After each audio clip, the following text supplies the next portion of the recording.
So பணவரவை தாண்டி அந்த பணவரவு எப்போவுமே நம்மக்கிட்ட தங்கணும் அப்படின்னா அதுக்கு என்ன மாதிரி கற்களை எப்படி உருவேற்றி போடணுமா? சந்திரனுக்குடைய முத்துவை நாம் போடும்போது பணவரவு சீராக இருக்கும். அதே மாதிரி சுக்கிரனோட வைரக்கற்களை போடும்போதும் நமக்கு வர்ற பணம் தங்கும். இதெல்லாம் ஆனால் நம்ம ஜாதகத்தை பார்க்கணும். பொதுவாகவே பணவரவுக்கு காரணம் 2, 5 கூடிய அதிபதியும் அந்த இடமும் முக்கியமான காரணமாக இருக்கும். இப்போ மிதுன லக்னமாக இருந்து லக்னாதிபதி வீக்காக இருந்தால் கூட இந்த பணவரவுல சோர்வு ஏற்படலாம். இரவு நேரத்தில் வர சந்திரஹோரையாக இருக்கிறது விசேஷம். சந்திரனோட காயத்ரி மந்திரம் ஓம் பத்மத்வஜாய வித்மஹே. இந்த சந்திரன் வீக்காக இருக்கிறனால நமக்கு பணவரவு தடங்கள் ஏற்பட்டு இருந்தது அப்படின்னா இந்த முத்து போடுறது மூலமாக அது ஒரு ரெக்டிஃபிகேஷன் கிடைக்கும்.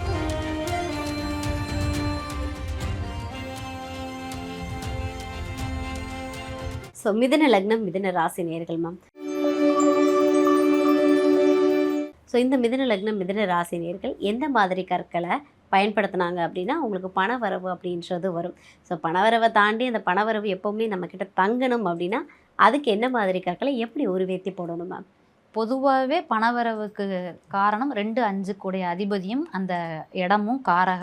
இதுதான் முக்கியமான காரணமாக இருக்கும். இருந்தாலும் நம்ம ஒவ்வொருத்தரோட ஜாதகத்தை பார்க்கணும். இப்போ மிதுன லக்னமாக இருந்து லக்னாதிபதி வீக்காக இருந்தால் கூட இந்த பணவரவுல சோர்வு ஏற்படலாம். ஆனால் பொதுவாக மிதுன லக்னத்துக்கு 2ஆம் அதிபதியாக வர்ற கடகமும் 5ஆம் அதிபதியாக வர்ற துலாமும் பணவரவை கொடுக்குறவங்களா இருப்பாங்க. இப்போ 2 கூட எதுன்னு பார்த்தா சந்திரன். இப்போ சந்திரனுக்குடைய முத்துவை நாம் போடும்போது பணவரவு சீராக இருக்கும். அதே மாதிரி சுக்கிரனோட வைரக்கற்களை போடும்போதும் நமக்கு வர்ற பணம் தங்கும். இதெல்லாம் ஆனால் நம்ம ஜாதகத்தை பார்க்கணும். 5ஆம் இடம் வீக்காக இருக்கா இல்லை 2ஆம் இடம் வீக்காக இருக்கா, லக்னாதிபதியே வீக்காக இருக்காரான்னு பார்த்துட்டு அதுக்கப்புறம் 1 கூடையவ இல்லை 2 இல்லை 5 இந்த ஏதோ ஒரு கல்லை நம்ம போடும்போது நமக்கு பண வரவு சீராகவும் வந்த பணம் பத்திரமாகவும் இருக்கும். Okay, super. நம்மளுடைய சுய ஜாதகத்தை பார்த்து இதுக்கப்புறமா தான் நம்ம கற்கள் போடும்போது அது முழு பலனை தரும் இல்லையா? ஆமாம், சூப்பர் சூப்பர் மேம். ஸோ இப்போ நான் கற்கள் வாங்கி அணியிறேன் அப்படின்னா அது என்ன மாதிரி முறையில் நான் அணியும் போது இல்லை நான் அதுக்கு எப்படியெல்லாம் உருவேற்றினேன்னா எனக்கான பலன் கிடைக்கும்? இப்போ மிதுன லக்னக்காரங்களுக்கு 2, 5 கூடையவர் அப்படின்னு சொல்லிட்டு நான் கடகத்தையும் துலாமையும் சொல்கிறேன். இப்போ கடகத்துக்குரியது சந்திரனுக்கு முத்து தான் உகந்த கல். இப்போ நம்ம முத்து போடணும் அப்படின்னு முடிவு பண்ணிட்டோன்னா முத்து மோதிரம் வாங்குகிறோம், இல்லை முத்து ஆபரணமாக நெக்லஸாகவே வாங்குகிறோம் அப்படின்னா அதை வாங்கி நம்ம குலதெய்வ கோயிலில் இல்லை இஷ்டதெய்வ கோயிலில் வளர்பிறை திங்கக்கிழமை அன்னைக்கு இரவு நேரத்தில் வர சந்திரஹோரையாக இருக்கிறது விசேஷம். ஏன்னா அதுவும் பௌர்ணமி நேரமாக இருந்தால் இன்னும் நல்லது. அப்போ நாம் குலதெய்வ கோயில் இஷ்டதெய்வ கோயிலில் போயிட்டு கோயிலை பூஜை பண்ணிவிட்டு சந்திரனோட காயத்ரி மந்திரம் ஓம் பத்மத்வஜாய வித்மஹே ஹேம ரூபாய தீமஹி தன்னோ சந்திர பிரசோதயாத், இந்த மந்திரத்தை ஒரு 48 நாட்கள் 108 முறை சொல்லும் போது அந்த முத்துல அந்த வைப்ரேஷன் இறங்கியிருக்கும், சந்திரனோட வைப்ரேஷன். இந்த சந்திரன் வீக்காக இருக்கிறனால நமக்கு பணவரவு தடங்கள் ஏற்பட்டு இருந்தது அப்படின்னா இந்த முத்து போடுறது மூலமாக அது ஒரு ரெக்டிஃபிகேஷன் கிடைக்கும். இல்லை 5ஆம் அதிபதி வீக்காக இருக்கிறனால வந்த பணம் தங்கலை அப்படின்னா இப்போ நம்ம சுக்கிரனோட வைரக்கற்களை வெள்ளியில் அணிஞ்சால் நல்ல பலன்களை கொடுக்கும். அதை நம்ம வெள்ளிக்கிழமை சுக்கிர ஹோரையாக பார்த்து நம்மளோட குலதெய்வ கோயில் இல்லை இஷ்டதெய்வ கோயிலில் போய் பூஜை பண்ணிவிட்டு சுக்கிர ஹோரையிலேயே நாம் போட்டுக்கிட்டால் நல்ல பலன்களை கொடுக்கும். போடுறதுக்கு முன்னாடி சுக்கிரனோட காயத்ரி மந்திரம் ஓம் அஸ்வத்வஜாய வித்மஹே தனுர்ஹஸ்தாய தீமஹி தன்னோ சுக்கிர பிரச்சோதயாத், இந்த காயத்ரி மந்திரத்தை ஒரு 48 நாட்கள் 108 முறை சொல்லும்போது அந்த வைரத்தில் சுக்கிரனோட ஆகர்ஷணம் இறங்கி இந்த சுக்கிரன் வீக்காக இருக்கிறனால நமக்கு பண வரவு தடைப்பட்டிருந்ததுன்னா அதை ரெக்டிஃபை பண்ணி கொடுக்கும் மிதுன லக்னக்காரங்களுக்கு. சூப்பர் சூப்பர்மா. ஸோ மிதுன லக்னம் மிதுன ராசி நேயர்களுக்கு பணவரவு வரணும், அதையும் தாண்டி பணம் எப்போவுமே அவங்க கையில் இருக்கணும் அப்படின்னா ஸோ எந்த மாதிரியான கற்களை எப்படி உருவேற்றி பயன்படுத்தினா அதுக்கான முழு பலன் கிடைக்கும் அப்படின்னு சொல்லிட்டு நம்ம நேயர்களுக்காக ரொம்ப அழகாக கொடுத்துருக்கீங்க. சூப்பர்மா.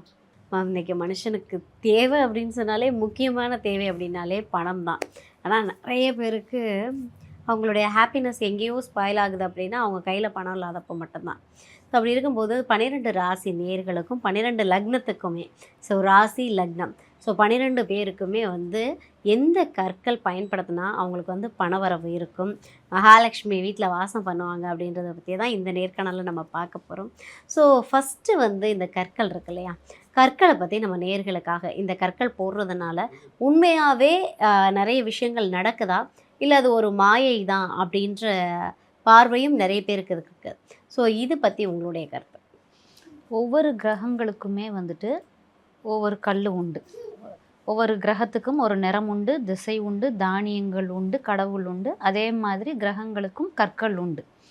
இந்த கற்கள் எப்படி வேலை செய்யும் பார்த்தீங்கன்னா, பிரபஞ்சத்திலிருந்து சக்திகளை வாங்கி, எப்படி தானியம் சக்திகளை வாங்குதோ, நம்ம இப்போ வேணும்னா, இப்போ நமக்கு செவ்வாய்க்குரிய கிரகம் இது வேணும் அப்படின்னா, அந்த தானியத்தை நம்ம உள்ளே வச்சுக்கலாம்.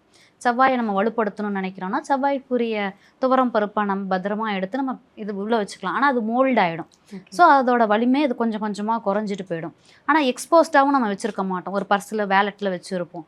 அதுக்கு பதிலாக நம்ம இப்போ கற்களை நம்ம யூஸ் பண்ணும்போது அதை என்ன பண்ணணும்னா, பிரபஞ்சத்துலேருந்து ஆகர்ஷண சக்திகளை வாங்கி நம்ம உடம்போது அதை டச் பண்ணிகிட்டே இருக்கும். நம்ம போடுறது ஓப்பன் செட்டிங் மோதிரமாக போடுவோம். இப்போ உடம்புல டச் பண்ணிகிட்டே இருக்கும்போது அது நம்ம பிரபஞ்சத்தில் வாங்குகிற சக்தியை நம்ம உடம்புல கொடுத்துட்டு நம்மளை ஒரு சீராக இயங்க வைக்கும். இப்படி தான் வந்துட்டு கற்கள் வந்துட்டு நம்மளை இயங்க வைக்கும், வேலை செய்ய வைக்கும். Okay, super. ஸோ இப்போ நம்ம கற்கள் வாங்குகிறோம் அப்படின்னா, ஸோ ஏதோ ஒரு இடத்துல போனோம், அந்த கற்களை வாங்கினோம், அப்படியே நம்ம பயன்படுத்துகிறோம் அப்படின்னு சொல்லிட்டு பயன்படுத்தும் போது அதுக்கான சக்தி நமக்கு முழுமையாக கிடைக்குமா மேம்? எதுவுமே அந்தந்த முறையில் செய்யும் போது தான் வந்துட்டு வேலை செய்யும். அதே மாதிரி தான் இந்த கற்கள். அப்படியே வாங்கும்போது அதில் தோஷம் இருக்கலாம், நிறையா பேர் கைப்பட்டு வந்திருக்கலாம், நெகட்டிவ் எனர்ஜி இருக்கலாம், பாசிட்டிவ் எனர்ஜி இருக்கலாம், எப்படி வேணாலும் இருக்கலாம். ஸோ அதை ஃபஸ்ட்டு நம்ம நியூட்ரல் பண்ணிவிட்டு அதுக்கப்புறம் அதை பாசிட்டிவாக மாற்றி அதுக்கப்புறம் தான் நம்ம போட முடியும். இப்போ அது ஒருத்தர் செய்கிறாரு, ஒரு பொற்கொலர் செய்கிறாரு அந்த மோதிரத்தை அப்படிங்கும்போது அவர் எந்த மனநிலையில் செய்கிறாருன்னு தெரியாது. ஸோ அந்த வைப்ரேஷன்ஸும் அதுக்குள்ளே இருக்கும். எல்லாமே வைப்ரேஷன்ஸ் ஆறாதான். ஸோ அந்த வைப்ரேஷன்ஸும் இருக்கும். அதனால் நம்ம ஒரு மோதிரம் வாங்குகிறோம், ஒரு ராசிக்கல் மோதிரம் வாங்குகிறோன்னா, நம்ம குலதெய்வ கோயில் இல்லை இஷ்டதெய்வ கோயில் எது நமக்கு வந்துட்டு அக்சசபிளாக இருக்குதோ அங்கே போயிட்டு அந்த நம்ம சொல்கிற ஹோரையில், அந்த கற்களுக்குன்னு ஒரு ஹோரை இருக்குது, அந்த ஹோரையில் போய் அந்த கோயிலில் பூஜை பண்ணிவிட்டு அதுக்கப்புறம் ஒவ்வொரு கிரகங்களுக்கும் ஒரு காயத்ரி மந்திரம் இருக்குது. அந்த காயத்ரி மந்திரத்தை ஸ்ரத்தையாக ஒரு 48 நாள் ஒரு 108 தடவை சொல்லும்போது அதில் உருவேற்றமாகும். அந்த பாசிட்டிவ் எனர்ஜி இல்லை அந்த பர்டிகுலர் கிரகத்துக்கான வைப்ரேஷன் அதில் இறங்கும். இப்படி இது இறங்கும்போது நமக்கு என்ன தேவையோ அதை டியூன் பண்ணி கொடுக்கும் அந்த கல். ஓகே. ஸோ நம்ம என்ன நினைக்கிறோமோ அது நடக்கும் அப்படின்னு ஒரு விஷயம் இருக்குது. ஆனால் நம்ம நினைக்கிறது வந்து எப்படி சொல்கிறது, நம்ம நம்பணும் ஃபஸ்ட்டு இல்லையா? ஸோ அந்த ஒரு விஷயம் தான் நீங்கள் சொல்கிறதுலேருந்து நான் எடுத்துக்கக்கூடிய விஷயம். எது ஒன்றுமே வந்து முழுமையாக நம்பி பண்ணும்போது அது கண்டிப்பாக 100% நமக்கு கை கொடுக்கும்.